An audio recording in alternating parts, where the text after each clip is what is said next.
Hello and welcome to my upgradability video for the HP Pavilion 590-P0057C desktop refurbished PC. So it's 2019 and this computer I just bought recently, like within the last 2 weeks. It's an Intel Core i5 8th generation computer.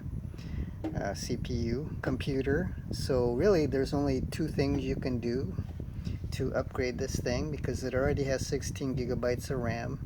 It has a 2 gigabyte video card. It's a AMD Radeon 550 that is capable of doing up to 4K at 60 Hertz refresh rate. So there's only one of two things that you can do to upgrade this computer any further.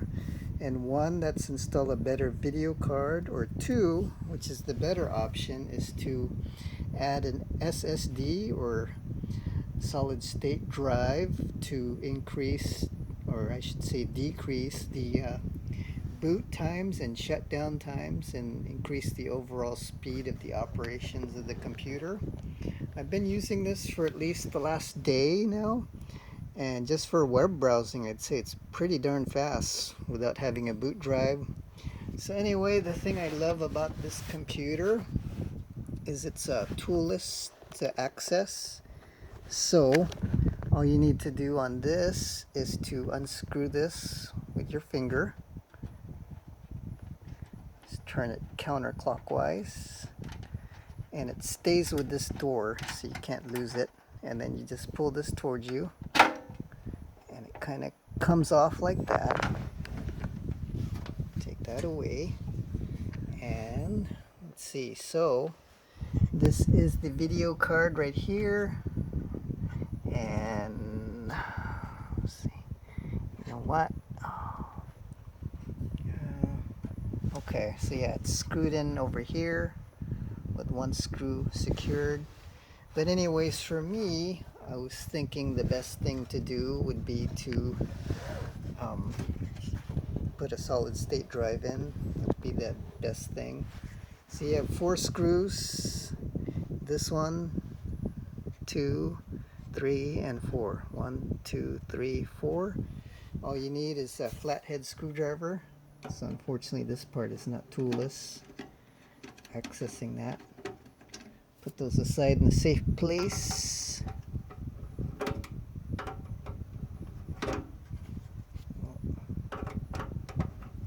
That's 2, 3, and 4.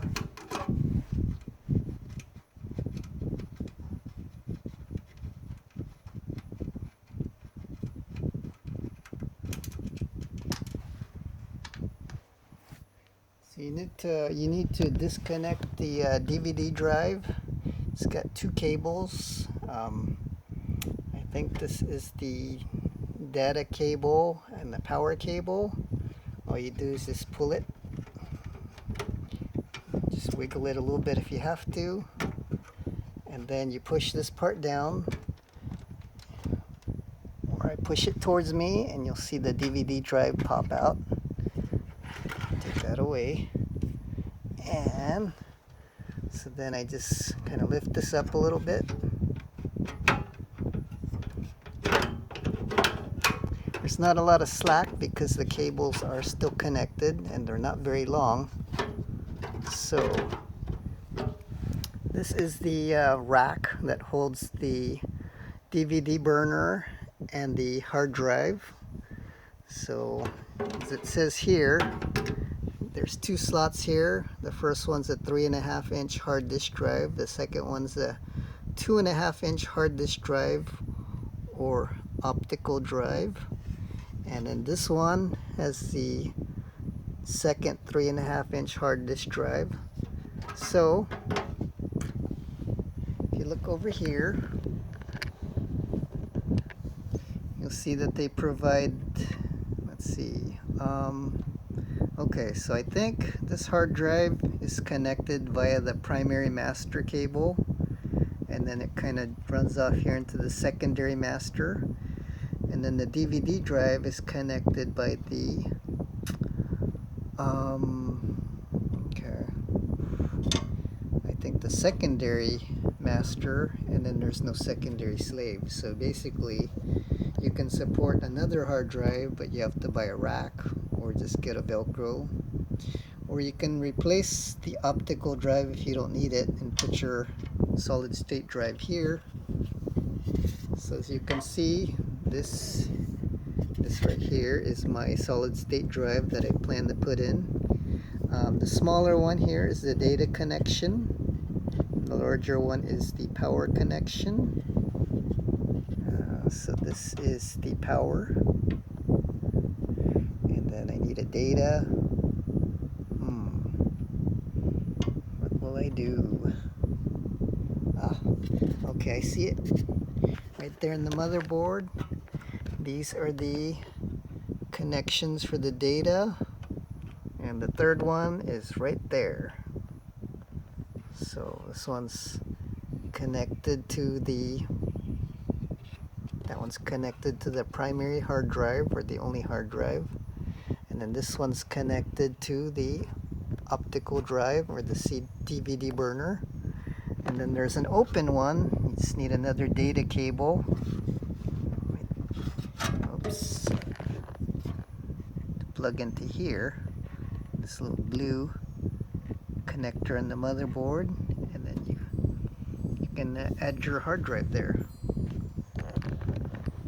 And so let me see. So for power, it looks like they do not provide an extra power cable, because I'm looking at the power supply here and there's nothing extra hanging out. So you'll probably need to get like a Y splitter. I think this is your power connector here.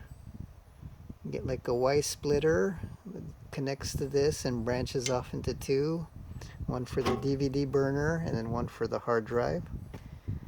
And don't forget your rack, or you can always Velcro something, as long as you don't move your computer too much. So those are the ideas. That's pretty much it for me. Thanks for watching. Please like my video and subscribe to my channel.